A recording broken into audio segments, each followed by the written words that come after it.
இன்றைய காலகட்டத்தில் நிறைய பேருக்கு கிட்னி ஃபெயிலியர் அப்படின்ற ப்ராப்ளம் ரொம்ப காமனாக வந்துருச்சுங்க. சித்த மருத்துவத்தில் இந்த கிட்னிக்கெலாம் மெடிசன் எடுத்துக்கலாமா, இல்லை இந்த கிட்னி ஃபெயிலியர் ஆக போகுது அப்படின்னா என்னென்ன சிம்டம்ஸ் நமக்கு தெரியும்? புவர்லி மெயின்டைன்ட் அப்படின்னு இருந்தாவே உங்கள் கிட்னி சரியாக செயல்படலை, கிட்னி சுருக்கத்தை நோக்கி போயிட்டுருக்கு அப்படின்னு நீங்கள் தெரிஞ்சுக்கலாங்க. அப்போ இந்த சிறுநீரக பாதிப்பில் இருந்து விடுபட வராமல் தடுக்க அடிக்கடி வாரம் ஒரு முறையாவது இந்த ஜூஸ் குடிச்சுக்கோங்க. பிசிஓடி இருக்குனாலும் இந்த ஜூஸை டெய்லியுமே 100லேருந்து 200 ml குடிக்கலாங்க. ஹெல்த் கஃபே தமிழ் வியூவர்ஸ் அனைவருக்கும் வணக்கம். நான் டாக்டர் நித்யா, சித்தா ஃபிசிஷியன். இன்றைய காலகட்டத்தில் நிறைய பேருக்கு கிட்னி ஃபெயிலியர் அப்படின்ற ப்ராப்ளம் ரொம்ப காமனாக வந்துருச்சுங்க. ஏன்னா இப்போ சமீபம் ஒரு 2 வருஷமாக நானும் பார்க்குறேன். ஏஜ் டிஃப்ரென்ஸு, வயது வித்தியாசமே இல்லாமல் சைலண்ட்டாக, எப்படி எனக்கு சுகர் இருக்குது, பிபி இருக்குது, அந்த மாதிரி சைலண்ட்டாக நிறைய பேருக்கு, அதுவும் யங் அடல்ட்ஸ்க்கெலாம் நிறைய பேருக்கு நம்ம பார்க்குறோம். நாளுக்கு நாள் டயாலிசிஸ் பண்ணுறவங்களோட எண்ணிக்கை அதிகரிச்சுக்கிட்டே போகுது. இது ஒரு கசப்பான உண்மை அப்படின்னே சொல்லலாங்க. ஸோ இதற்கான காரணம் என்ன? நம்ம ஸ்பெஷல் ட்ரீட்மெண்ட் சிறுநீரகங்களுக்கு கொடுத்துட்ருக்குறோம். அதுவும் சித்த மருத்துவத்தில் இந்த கிட்னிக்கெலாம் மெடிசன் எடுத்துக்கலாமா, இல்லை இந்த கிட்னி ஃபெயிலியர் ஆக போகுது அப்படின்னா என்னென்ன சிம்டம்ஸ் நமக்கு தெரியும்? ஏன்னா நான் ரிப்போர்ட்ஸ் பார்க்கும்போது எல்லாருமே சொல்கிறது, டாக்டர் எங்களுக்கு தெரியவே இல்லை, இது எப்போலேருந்து இருக்குன்னே தெரியல, சடனாக டெஸ்ட் எடுத்தோம், இது ஃபைனல் ஸ்டேஜ் அப்படின்னு சொல்கிறாங்க, 5th ஸ்டேஜ்னு சொல்கிறாங்களே அப்படின்ற மாதிரி ஒரு அதிர்ச்சியாக தான் எல்லாருக்குமே இருக்குது. ஸோ ஏஜ் பார்த்தோன்னா 25, 30, 28 இந்த மாதிரி ஏஜில் இருக்கிறவங்களுக்கே கிட்னி ஃபெயிலியர் அப்படின்ற ஒரு ப்ராப்ளம் இருக்குது. இந்த க்ரானிக் கிட்னி டிசீஸ், சிகேடி அப்படின்னு சொல்கிற இந்த பிரச்சனை ரீனல் பேரன்கைமல் டிசீஸ் அப்படின்னு நம்ம சொல்கிறோம்.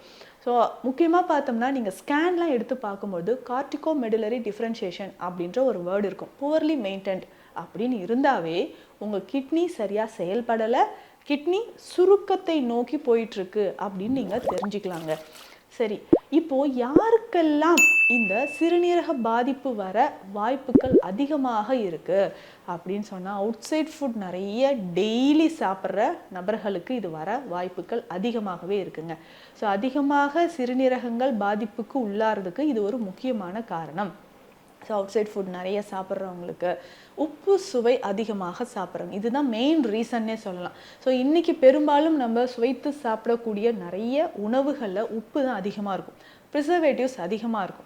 So colouring agent, sweetness, taste makers இது எல்லாமே ஆட் பண்ணி நம்ம சாப்பிட்றதுனால ருசித்து சாப்பிட்றோம். அதுக்கப்புறம் தாங்க நமக்கு அது டைரெக்டாக கிட்னியை அஃபெக்ட் பண்ணுது. ஒரு நாள் 2 நாள் எப்பயோ ஒரு டைம் ஓகே, ஆனால் ரெகுலராக தொடர்ந்து இது நிறைய நம்ம சாப்பிட்டுக்கிட்டே வரோம் அப்படின்னு சொல்லும்போது இன்ஸ்டன்ட் ஃபுட் நிறைய சாப்பிட்றது இதுவுமே சிறுநீரக பாதிப்புக்கு ஒரு முக்கியமான ஒரு காரணமாக இருக்குது. அப்போ இந்த சிறுநீரக பாதிப்பில் இருந்து விடுபட வராமல் தடுக்க அடிக்கடி வாரம் ஒரு முறையாவது இந்த ஜூஸ் குடிச்சுக்கோங்க. ரொம்ப ரொம்ப நல்லதாங்க இருக்கும். அதே மாதிரி ஒரு சிலருக்கு பிளட் ப்ரெஷர் ரொம்ப ஹையாக இருக்கும். ஸோ ஹை பிளட் ப்ரெஷர் ரொம்ப வருஷமாக இருக்குது, இல்லை நான் ஏஜ் ரொம்ப எனக்கு குறைவாக தான் இருக்குங்க, 30 வயது 35 வயது தான், இதுலேயே எனக்கு பிபி இருக்குன்னா எனக்கு அதெல்லாம் சரியாயிடும் அப்படின்னு நினச்சிடாதீங்க. யாருக்கு வேணாலும் சிறுநீரக பாதிப்பு வர்றதுக்கான வாய்ப்புகள் இருக்குது. அப்போ வாரம் ஒரு முறையோ 2 முறையோ முதல்ல இந்த ஜூஸை குடிச்சிக்கோங்க. அது என்ன ஜூஸுன்னு நான் சொல்கிறேன். இல்லை இதுக்கப்புறமும் எனக்கு சிறுநீரக பாதிப்பு இருக்குங்க, யூரியா கிரியேட்டின் லெவல் அதிகமாகிடுச்சு, என்ன பண்ணலாம் அப்படின்றதையும் இந்த பதிவில் நம்ம பார்க்கலாம். ஸோ டெய்லி ஜென்ரலாக கிட்னியை நம்ம பாதுகாக்கிறதுக்கு வெள்ளரிக்காய் ரொம்ப முக்கியம். வெள்ளரிக்காயை எடுத்துக்கோங்க. ஒரு முழு வெள்ளரிக்காய் ரொம்ப ரொம்ப முக்கியமானதாக இருக்கும். ஸோ இதனோட கொத்தமல்லி இலைகள் இதை நம்ம எடுத்துக்கணும், கொத்தமல்லி இலைகளாக எடுத்துக்கணும். ஸோ ஒரு கைப்பிடி அளவு கொத்தமல்லி இலைகள், இதில் ஒரு முழு வெள்ளரிக்காய் இல்லை பாதி அளவு உங்களுக்கு எவ்வளவு தேவையோ அந்த அளவுக்கு எடுத்துக்கலாங்க. சின்ன துண்டு இஞ்சி, 1/4 டீஸ்பூன் அளவுக்கு மஞ்சள் பொடி சேர்த்து ஜூஸாக இதை எடுத்து ஃபில்டர் பண்ணி ஒரு 300 ml 300 ml அளவுக்கு இதை குடிக்கணும். ஸோ எப்போல்லாம் இதை குடிக்கலாம் அப்படின்னா, காலையில் எம்டி ஸ்டொமக்கில் இது குடிக்கிறது நல்லது. ஸோ வாரத்துக்கு 2-3 முறை. இது ஒரு கிளென்சிங் மெத்தட் அப்படின்னே சொல்லலாங்க. இதை குடிக்கும்போது நம்மளுடைய கட் ஹெல்த்துக்கு இது ரொம்ப நல்லது. லிவரில் இருக்கக்கூடிய டாக்ஸின்ஸ் நமக்கு வெளியேற ஆரம்பிக்கும். சிறுநீரகங்களில் இருக்கக்கூடிய கழிவுகள் நமக்கு முதல்ல வெளியேற ஆரம்பிக்கும். சிறுநீரக கற்கள் இருந்தாலும் இதை நம்ம தாராளமாக எடுத்துக்கலாம். இன்னொரு முக்கியமான விஷயம், லேடிஸ்க்கு நிறைய பேருக்கு ஃபைப்ராய்டு யூட்ரஸ் இருக்குது, பிசிஓடி இருக்குனாலும் இந்த ஜூஸை டெய்லியுமே 100லேருந்து 200 ml குடிக்கலாங்க. அப்போது கிட்னிக்காக நம்ம இதை எடுக்கிறோன்னா தினந்தோறும் குடிக்கலனாலும் வாரத்துக்கு 2 முறையாவது இதை கண்டிப்பாக குடிச்சிட்டு வாங்க. கிட்னி நல்லாவே கிளென்ஸ் ஆகும்.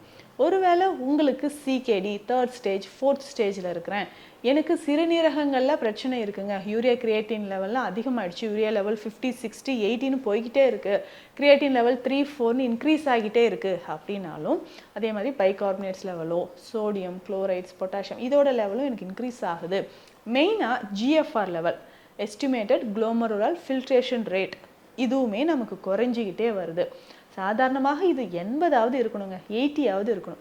இதை தாண்டி 20 15ன்னு குறைஞ்சிக்கிட்டே வருதுன்னா ரொம்ப கவனமாக இருங்க. ஸோ இதற்காகவே சித்த மருத்துவத்தில் நிறைய மூலிகைகள் இருக்குது. இதில் முக்கியமாக சீந்தில் சேர்த்து செய்யக்கூடிய அமிர்தவள்ளி கற்பம் அப்படின்னு சொல்கிற ஒரு மருந்து ரொம்ப முக்கியமான ஒரு மருந்து, கற்ப மருந்துங்க. இந்த மருந்தை நீங்கள் தாராளமாக காலை இரவு 2 வேளையும் நம்ம பயன்படுத்திக்கிட்டே வரலாம். இதை எப்படி பயன்படுத்துகிறோம்னா வெந்நீரில் கலந்தோ தேனில் கலந்தோ இந்த அமிர்தவள்ளி கற்பம் அப்படின்ற மருந்து சிறுநீரகங்கள் நன்றாக செயல்படுறதுக்கு இதை எடுத்துக்கலாம். அடுத்து முக்கியமாக தேற்றான் கொட்டை.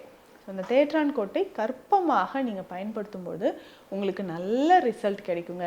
இந்த தேற்றான் கொட்டையை எப்படி நம்ம பயன்படுத்தலாம் அப்படின்னு கேட்டிங்கன்னா, ஸோ இதனுடைய பொடி இருக்குது இல்லைங்களா, தேற்றான் கொட்டை பொடியை நெல்லிக்காய் சாறு விட்டு நல்லா பாவனை செய்து எடுத்துக்கணும். சாறு விட்டு கலந்து வெயிலில் வச்சு உலர்த்தி எடுத்து 2 முறையோ 3 முறையோ நம்ம இந்த மாதிரி பாவனை செய்து எடுக்கலாம். ஸோ அப்படி எடுத்து அந்த தேற்றான் கொட்டை கற்பத்தை நம்ம பயன்படுத்தும்போது சிறுநீரகங்களுக்கு இது ரொம்ப ரொம்ப நல்லதுங்க. ஸோ இதையுமே எப்படின்னா காலையிலும் இரவும் ஒரு 1/2 டீஸ்பூன் அளவு நீங்கள் பயன்படுத்திக்கிட்டே வரலாம். ஸோ இந்த கற்ப மருந்து பாவனை செய்த இந்த தேற்றான் கொட்டை கற்பம் ரொம்ப ரொம்ப முக்கியமான ஒரு மருந்து சிறுநீரகங்களுக்கும். அதுவும் அந்த வெப்பத்தால் சிறுநீரகம் அப்படின்னு சொல்கிறது ஒரு நீர் பூதத்தை சேர்ந்த பஞ்சபூதங்கள் உறுப்புகளாக நம்ம உடலில் இருக்குது. அதில் நீர் பூதத்தை சேர்ந்த உறுப்புனா சிறுநீரகங்கள் தான். அப்போது இது அதிகமான வெப்பத்தினால சுருக்கம் அடைஞ்சிருக்கு. எப்படிங்க உடலில் வெப்பம் அப்படின்னு சொல்கிறது, அந்த டெம்பரேச்சர் உடல் உஷ்ணம் தரக்கூடிய செயல்கள் அதிகமாக செய்கிறது, பித்தம் உடலில் அதிகரிச்சுக்கிட்டே போகிறது. உடல் உஷ்ணம் அதிகரித்து நமக்கு நிறைய பாதிப்புகளோட இந்த சிறுநீரக பாதிப்பையும் கொடுக்குது. சிறுநீரக பாதிப்பு இருந்தால் நிறைய பேருக்கு யூரின் போகும்போதே உங்களுக்கு நுரை கலந்து வர மாதிரி இருக்கிறது. யூரின் போகும்போது அந்த தண்ணீருக்கு மேலே யூரினுக்கு மேலேயே உங்களுக்கு கொஞ்சம் ஆயில் செட்டில் ஆன மாதிரி எண்ணெய் படிஞ்ச மாதிரி தெரியறது, இல்லை கலங்களாக போகிறது, ஒரு மாதிரி பேட் ஸ்மெல் வர்றது, இந்த மாதிரியெல்லாம் உங்களுக்கு சிறுநீர் போகும்போது தெரிஞ்சுதுன்னா கவனமாக இருங்கள். அப்போது நமக்கு சிறுநீரக பாதிப்பு இருக்கா அப்படின்றதையும் நம்ம தெரிஞ்சுக்கணும். ஸோ தவறாமல் ஒவ்வொரு மாதமும் நீங்கள் யூரியா கிரியேட்டின் லெவல் டெஸ்ட் பண்ணணும், ஜிஎஃப்ஆர் லெவல் எவ்வளோ இருக்குன்னு பார்க்கணும். ஸோ உணவு முறையிலுமே பார்த்திங்கன்னா நிறைய மூலிகைகள் சார்ந்து நீங்கள் பயன்படுத்தலாம். ஸோ வெந்தயக்கீரை எடுத்துக்கலாம், மூக்குருட்டை கீரை நம்ம பயன்படுத்தலாம், நீர்முள்ளி விதைகள், இந்த விதைகளை பொடி செய்து தண்ணீரில் போட்டு பாயில் பண்ணி நம்ம குடிச்சிக்கலாம். ஸோ இந்த மாதிரி நீங்கள் எடுத்துக்கிட்டே வரலாம். இந்த மூலிகைகள் எல்லாமே சிறுநீரகங்களை பாதுகாக்கக்கூடியது. தினந்தோறும் காலையில் கொஞ்சமாக பாதாம் பீசின்னு சாப்பிட்றது, ஒரு 1/2 ஸ்பூன் அளவுக்கு நல்லா தண்ணீரில் ஊற வச்சுட்டு காலையில் கொஞ்சமாக பாதாம் பீசின் பயன்படுத்தலாம். ஸோ இதுவுமே சிறுநீரகங்களை பாதுகாக்கவும் நம்ம உடலில் இருக்கக்கூடிய அதிகமான உஷ்ணத்தை குறைக்கவும் இது நமக்கு பயன்படுது. ஸோ ரெகுலராக இந்த மாதிரி உணவு முறைகளை ஃபாலோ பண்ணுங்கள். அதிகமான உப்போ காரமோ, முக்கியமாக நான்வெஜ் அசைவ உணவுகளை நீங்கள் தவிர்த்துட்டு வந்தீங்கன்னா ஈஸியாக உங்கள் உடலில் சிறுநீரக பாதிப்பு வராமல் தடுத்துக்க முடியும். ஒருவேளை சிறுநீரக பாதிப்பு இருந்தால் இந்த சின்ன சின்ன குறிப்புகள் நீங்கள் ஆல்ரெடி என்ன ட்ரீட்மெண்ட் எடுத்துகிட்டு இருக்கீங்களோ அதனோட இதையும் நீங்கள் பயன்படுத்தி பாருங்கள், உங்களுக்கு நல்ல ரிசல்ட் கிடைக்கும். மீண்டும் அடுத்த பதிவில் சந்திக்கலாம். நன்றி. இந்த வீடியோ உங்களுக்கு பிடிச்சிருந்தா லைக் பண்ணுங்க, ஷேர் பண்ணுங்க, கமெண்ட் பண்ணுங்க. மறக்காம ஹெல்த் கஃபே தமிழ் சேனலை சப்ஸ்கிரைப் பண்ணிட்டு பெல் பட்டனை கிளிக் பண்ணிடுங்க.